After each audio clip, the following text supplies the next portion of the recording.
आप सभी को नमस्कार। इजराइल हमास इजराइल युद्ध के बीच में इजराइल ने सीरिया पर अटैक किया, एयर स्ट्राइक कर दिया है वार जेट से। अब यह जो एयर स्ट्राइक किया है वहां पे ईरानियन जनरल जो कुड्स फोर्स के थे उनकी मौत हो गई है। इसके अलावा भी बहुत लोग मरे हैं, लगभग 13 आदमी मरे हैं वहां पे। तो यह इजराइल ने सबसे पहले सीरिया पे क्यों अटैक किया और सीरिया पे अटैक करने का क्या उसका मकसद था? कुड्स फोर्स के जनरल को मारना। इसलिए बोला जा रहा है कि इजराइल ने सीरिया पर तो अटैक किया, हमला किया, लेकिन चोट किसको दिया? ईरान को दिया। अब हम यहां पे समझने का प्रयास यह करेंगे सबसे पहले कि कुड्स फोर्स क्या है, इसकी स्थापना क्या हुआ, मिडिल ईस्ट में यह क्या रोल प्ले करता है, मिडिल ईस्ट में यह क्या रोल प्ले करता है। दूसरी बात, इस कुड्स फोर्स से क्यों इजराइल नफरत करता है, या यह कुड्स फोर्स क्यों इजराइल से नफरत करता है, ये सारी चीज अभी हम समझने का प्रयास करेंगे। क्लियर? चलिए शुरू करते हैं न्यूज। उससे पहले अगर आप नए हैं और इस वीडियो को देख रहे हैं तो प्लीज इस चैनल को सब्सक्राइब कीजिए। चलिए सबसे पहले जनरल भाई साहब को देखिए जिनकी मौत हुई है, मोहम्मद रेजा जहेदी, या कुड्स फोर्स के जनरल थे जिनकी मौत हो गई है। अब क्यों मौत हुई है धीरे धीरे आप लोग समझ जाएंगे। क्लियर? ये थोड़ा सा देखिए किस तरह। अब देखिए क्यों यह न्यूज में है। इजराइल का वार जेट, युद्ध का जो जेट है, वह ईरानियन कॉन्सुलेट बिल्डिंग पर जो सीरिया में है, डेमेस्कस सीरिया में है, वहां 2 अप्रैल को बमबारी किया, यानी अटैक किया, हमला किया, जिसमें कम से कम 13 लोगों की मौत हो गई है, जिसमें से जनरल मोहम्मद रेजा जहेदी एक है जो कि ईरानियन कुड फोर्स के सीनियर लीडर है, कुड फोर्स के सीनियर लीडर है। हालांकि इस अटैक को न्यूयॉर्क टाइम्स के पास इजराइल ऑफिशियल ने कंफर्म कर लिया कि हाँ ये अटैक इजराइल ने ही किया है। अब इससे ईरान जो है तरह तरह के स्टेटमेंट दे रहे हैं कि अब मिडिल ईस्ट में युद्ध हो जाएगा। बहुत सारे जो एनालिस्ट है वो भी बोल रहे हैं। चूंकि अभी मैं कुछ दिन पहले वीडियो बनाया था, ईरान ने पाकिस्तान पे हमला किया था, ईरान ने आपको इराक पे हमला किया था, कुछ दिन पहले ईरान ने अफगानिस्तान सॉरी पाकिस्तान ने ईरान पे हमला किया था, बलूच आर्मी वाला जो केस था उसमें मैं बताया हूं।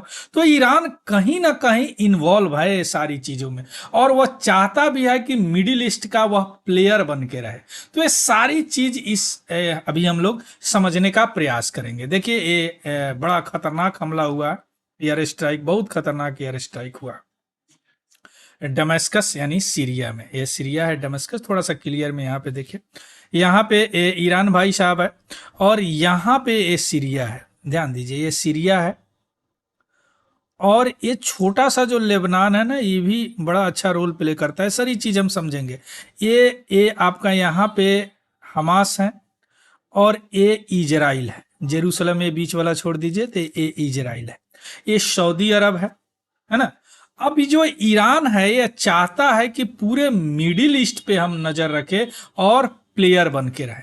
तो इसको समझने से पहले थोड़ा सा अभी हम थोड़ा सा बात करते हैं कुड्स फोर्स पे, और कुड्स फोर्स जानने के लिए थोड़ा सा बैकग्राउंड में हम ले चलते हैं आप लोगों को। चलिए, इनका नाम है अयतुल्लाह रूहुल्लाह खोमेनी, है ना, इनका नाम है। यह जो इस्लामिक रिवॉल्यूशन 1979 में हुआ था, इन्हीं के कारण हुआ था। सुप्रीम लीडर है यह।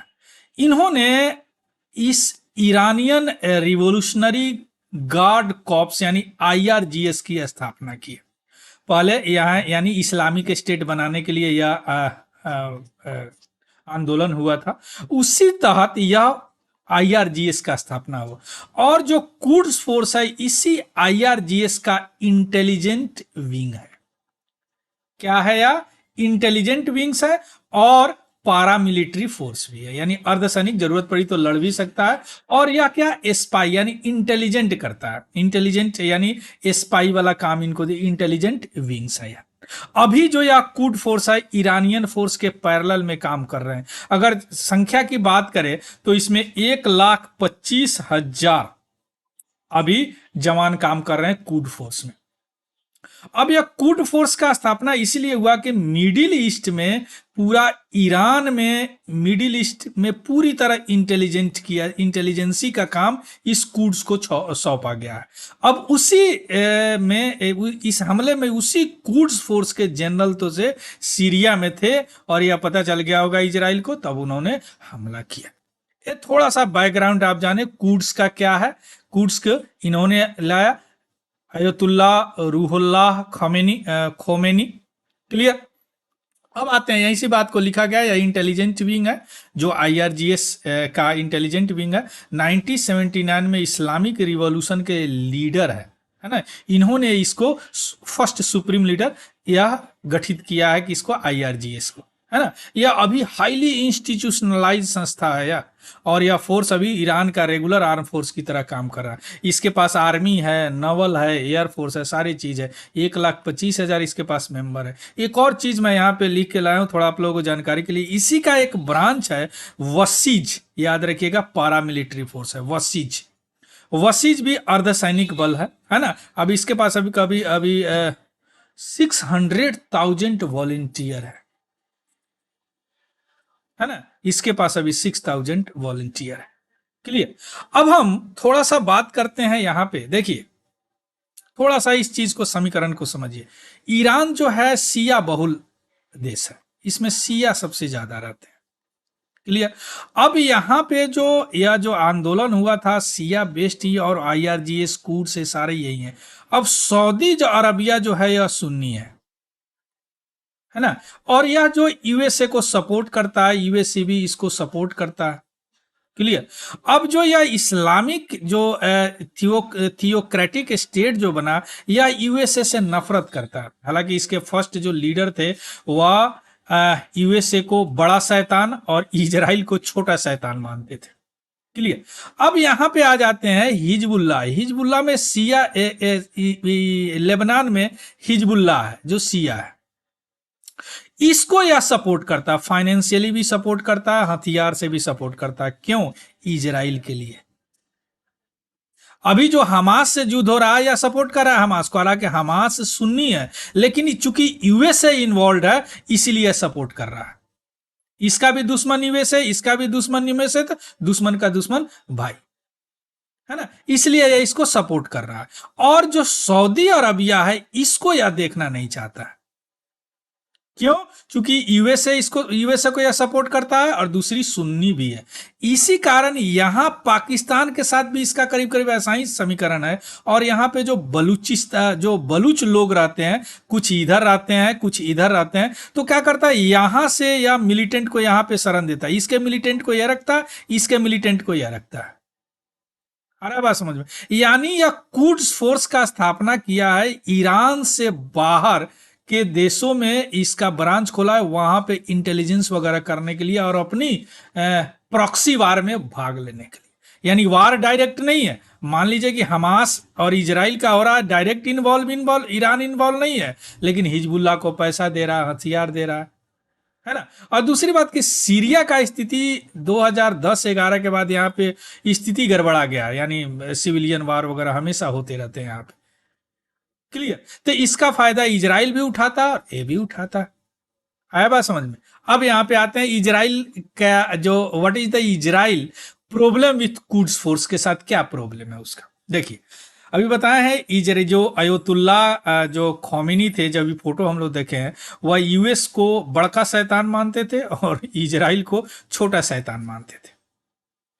क्लियर। और जो यह सियाट मुस्लिम कंट्री है उस रीजन का सबसे बड़ा, और जो सुन्नी सबसे बड़ा जो देश है वह क्या है, सऊदी अरबिया।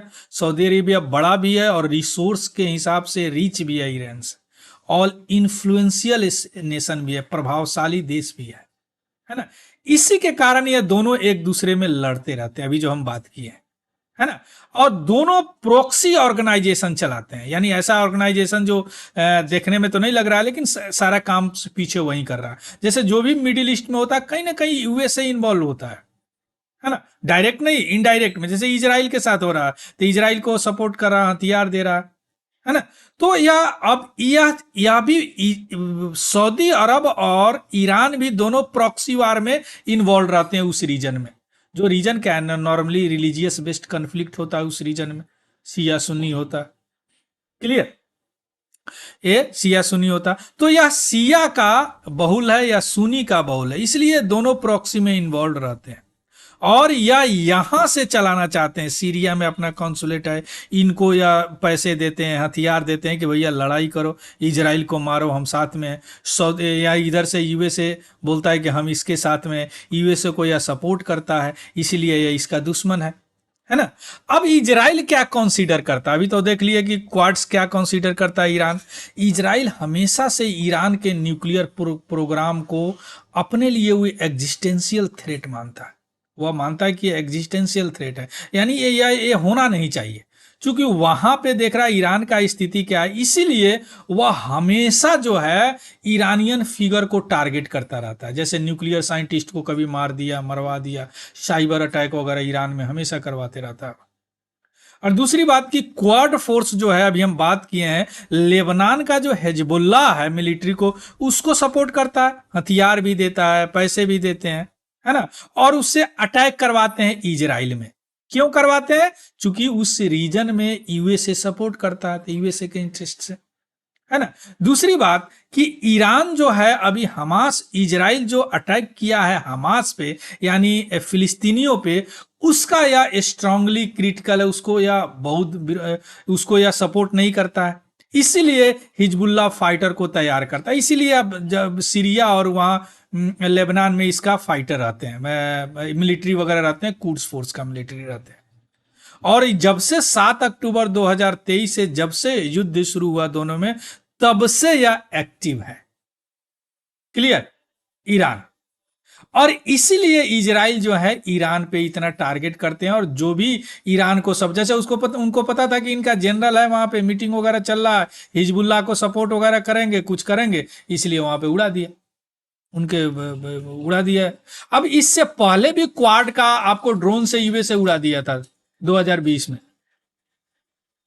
है ना। तो इसीलिए यह घटना हुआ। आ गया बात समझ में? तो this is all about the news. इसका पीडीएफ में हम अपने टेलीग्राम चैनल है तिवारी जनरल स्टडी पे, वहां पे डाल दूंगा, वहां से ले लीजिएगा, देख लीजिएगा, उसको भी ज्वाइन कर लीजिएगा। अगर यह इन्फॉर्मेटिव लगा हो, कुछ सीखे हैं, तो इसको लाइक जरूर कीजिएगा और अपने दोस्तों में शेयर जरूर कीजिएगा। So thank you, have a good day and happy learning. Thank you very much.